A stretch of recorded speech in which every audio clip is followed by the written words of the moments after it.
Greetings everyone, Bruno Luce here with GLB Productions. Thanks for joining us for this video.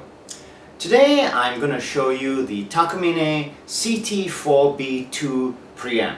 This is one of the 3 preamps that come on Takamine's Japanese-made Pro Series guitars, the other 2 being the CT4DX preamp and the well-known Cool Tube preamp, also known as the CTP-2.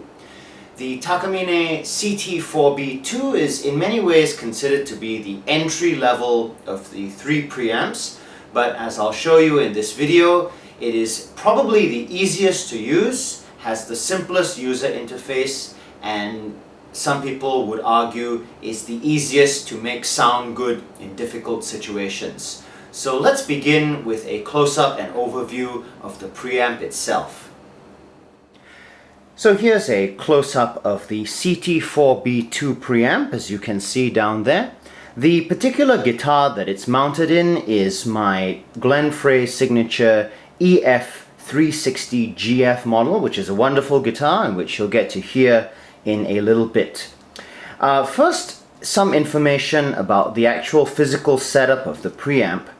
All Takamine Pro Series guitars use this, what they call a barn door system, and you can see this raised area around the preamp itself is actually fixed to the guitar. The preamp is the internal plastic housing. This is modular, meaning that it can be removed and replaced with either the CT4DX or the CTP-2 Cool Tube preamp. There is also a preamp called the DSP, which is now discontinued but can also be retrofitted if you can find it. You'll notice a small hole here. This hole is meant for the insertion of a tool into the body of the preamp, which then releases the latches and allows the preamp to be lifted clear of the guitar. I won't demonstrate that because it's a little bit of a hassle to get it back in, and it can be done in about 5 to 10 minutes by any competent Takamine dealer. One of the great things about the CT4B II preamp is battery access. You can see you have your battery door located right here. The unit takes a single 9-volt battery, and battery change is effected by a single latch here. What you do is you hold top and bottom, pinch. It's easier if you have fingernails. Lift the entire door out. You can see the battery is there. Change your battery out and slot it back in. And as you can see, it's a very simple system. There have been people who complain that it feels a little bit flimsy. I personally agree, but it keeps the weight down, and also the battery life on this preamp is 250 hours according to Takamine, which in my book, if you play 2 to 3 hour gigs, is about 100 gigs, which is an awful lot before you'll need to fiddle around with this. The other thing that you'll notice is you will notice it has 3 bands of EQ. It has a low, a mid, and a high, volume control, and a tuner setup. Let's look at these individually. As you can see, the low, mid, and high, they have a center detent, which tells you where the EQ is off, and they include plus and minus 5 decibels of cut or boost. This, in my opinion, is one of the best features of this preamp because it's very simple, and it means that you can actually use the full travel of each EQ band without being afraid of messing up your sound. I will give you a sound demonstration of this further on. The final advantage of this setup is that the fader resolution is extremely fine. So for example, if you wanted to do, say, a 2 dB boost, you could do that quite easily. If you wanted to do a 3 dB cut, you could also do that fairly easily. The sliders feel solid, and once they're in position, they don't feel like they're going to move. The last fader here is of course volume, and I normally run that wide open. There's no real reason in a professional setup to run that at less than maximum. Here you have your tuner button. Now with the guitar unplugged, this functions as a simple chromatic tuner. One of the nice things about the Takamines is that the tuner will still function even with the guitar unplugged. So press that, the red light comes on, and then proceed to play a note. Now in that case you can see the tuner there demonstrating the fact that the note is flat. We tune up. Now that is sharp.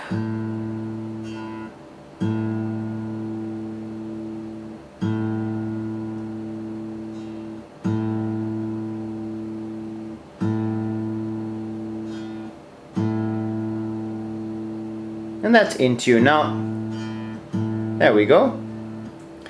You'll notice that the tuner responds quite quickly and is generally quite accurate.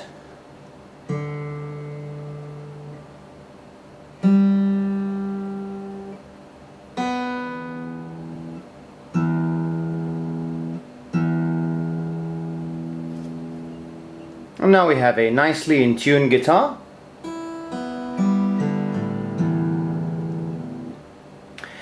You'll notice immediately below the tuner button you have a pitch button. Now what this does is it allows you to choose a different calibration for the tuner. So if you press this once, you will see that E, which is located over 440, flashes. Now what this means is that the tuner is currently calibrated to A440, which is the orchestral standard. By pressing repeatedly, you can actually move the calibration point from 440 to as high as 445 and as low as 438. Now what I've done now is I've set it to 443. So all the notes that were in tune before will now register as flat. As you can see there, that A was in tune and it is now flat. If I set the calibration back to 440 by just cycling through and then letting it be, it should now be in tune. There we are. So this is simple to use in cases where you know what A reference you are tuning to. So if you're playing in a group which happens to tune to A444, you'd simply set your tuner to 444. There is no automatic calibration of this tuner, unlike on the Cool Tube preamp. On the Cool Tube preamp you can tune one string to a certain other instrument, press calibration, and the entire tuner is calibrated to that A reference. On this, it's done manually by cycling through the numbers. The other thing to note is that this tuner, once set to a certain A reference, does not automatically reset to 440. I'll demonstrate that now. I'll set it to 443. Okay, let it be. It's now set to 443. I will turn the tuner off. When I turn it back on, you will notice that it is still set to 443. You thus need to remember to manually reset to 440 if that is the chosen pitch reference that you use. A failure to do this would probably result in some very interesting tuning effects. I personally like the tuner. I think that the up and down reference of the arrows is easier to read than the left-right reference of both the CT4DX and CTP-2 preamps. And I like the fact that this display is big and it's really bright. So you can see it easily under bright sunlight or stage lighting, and it means that you can always check your tuning on the fly. The other nice thing is that because it's a chromatic tuner, it actually detects all notes, not just the open strings. So let's give you an A. You can see there, it's detecting A sharp, and a B, and a C. Alright? Really user-friendly setup on this guitar. One final thing about the CT4B II preamp is that the tuner behaves differently when the guitar is plugged in. What I've done now is I've plugged the guitar in, and you'll notice that whereas before it was just on and off, now press the button once, the tuner comes on and functions as normal. When you press it again, you will see that the light begins to flash. Now this mutes your output signal and the tuner continues to function as before. This is extremely useful, and it's a very professional friendly feature because it allows you to mute the guitar right under your fingers, silently tune or retune depending on what song you're playing, and then press once again and you're ready to go. The switching is completely silent, there's no clicking or popping, and it's really a great feature to have. So once again, when the guitar is unplugged, press once for tuner, press again to turn off. With the guitar plugged in, press once for tuner with signal, press again for tuner with signal mute, and finally press again to return to off normal playing condition. The preamp does not actually have any indicator lights to tell you that it's plugged in. Presumably you would check that by feeling to see whether there's anything plugged into the guitar. Now let's hear some sounds from this preamp. I'm going to play a series of demonstrations, each with a different EQ setting. And to keep things manageable and to prevent it from becoming quite boring, I'm just going to play a short fingerstyle passage, and then I will play a short strumming passage for each EQ setting. Here's the signal chain for the recording that we're going to make today. The guitar is plugged directly into a radial JDI passive direct box. This is a wonderful Jensen transformer equipped direct box that I think is a very good match for any active acoustic guitar, for that matter active bass guitar. From here, the signal is routed into my Mackie 1202 VLZ Pro. As you can see, the low cut filter is off. Usually in a live setting you would switch the low cut filter in, but because this is a demonstration and I want you to hear the full range of the preamp, we're leaving it off. Trim is set to 12 o'clock, channel EQ is completely flat, and gain is set to unity. The output of the mixer is connected directly to the video camera. There is no compression or other forms of signal processing in the signal chain. The camera itself does have a limiter on its input to prevent distortion of the audio. For those of you not familiar, the EF360GF Glenn Frey signature model is a dreadnought body style. It has a solid spruce top and solid rosewood back and sides. I play with nails on my right hand because I'm a classical guitarist, and the pick that I'll be using is a .60 mm pick from Dunlop. My first EQ setting will be with the EQ set completely flat, and this, to be honest with you, is the way I use the guitar most of the time.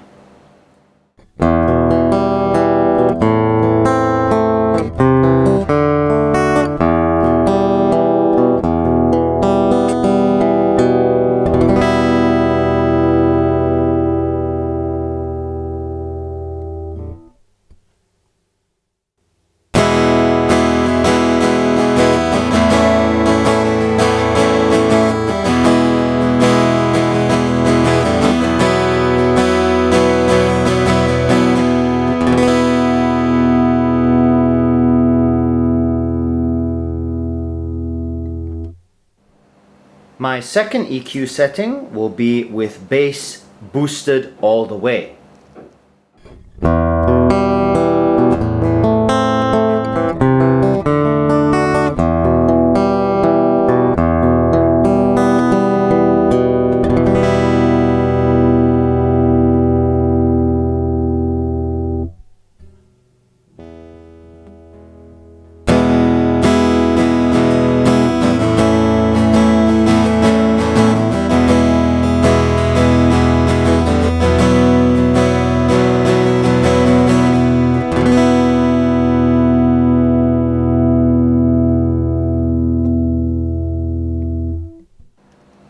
My next EQ setting will be with bass cut all the way.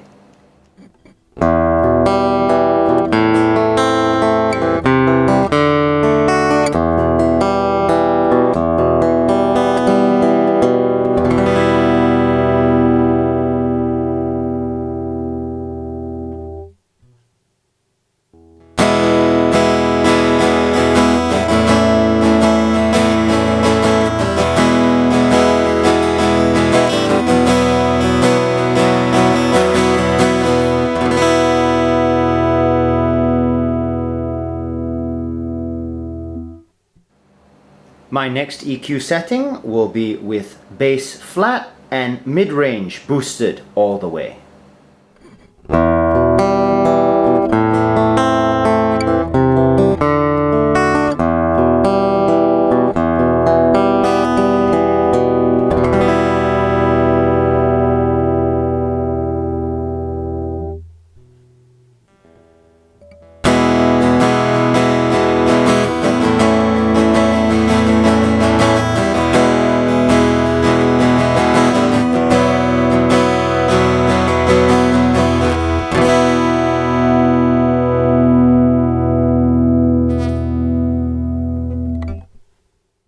My next EQ setting will be with mid-range cut all the way.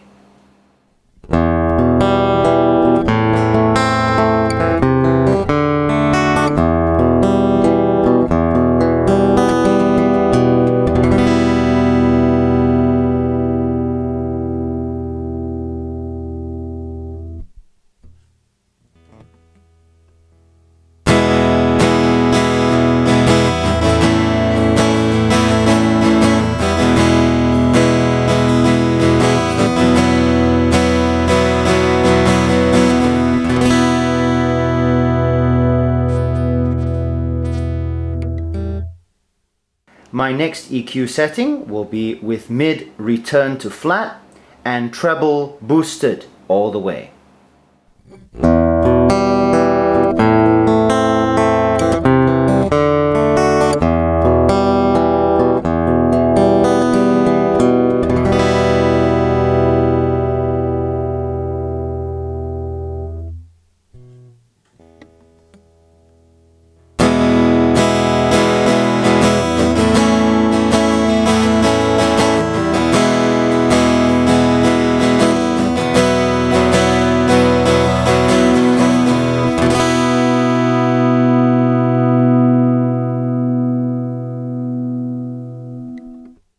My next EQ setting will be with treble cut all the way.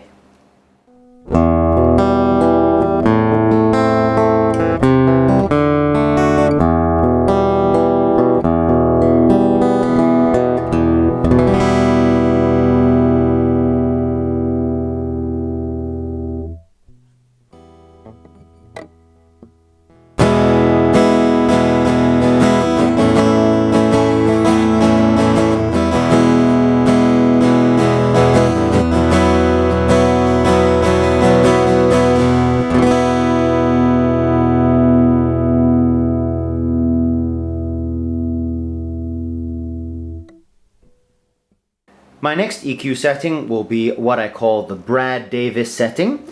It's bass boosted all the way, mid cut all the way, and treble cut about 2 to 2.5 dB. I've seen Brad Davis use this on a number of occasions.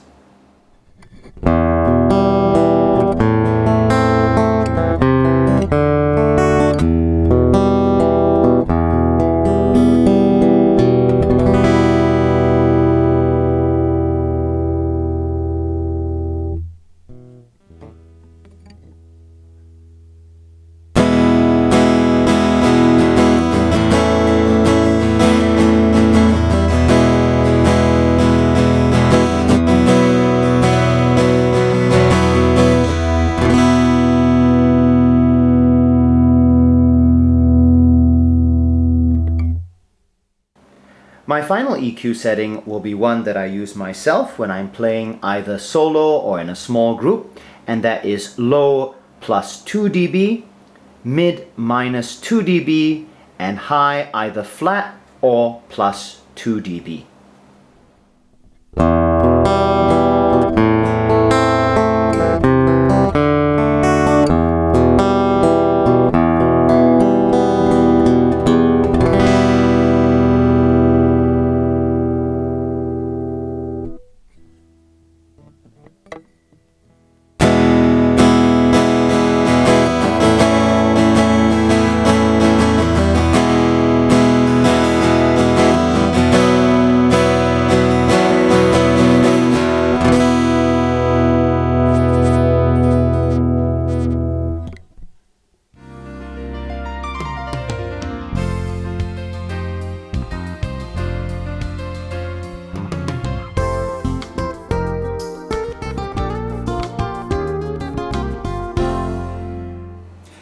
Well everyone, that's my video showing the Takamine CT4B II preamp on a Glenn Frey signature EF360GF guitar.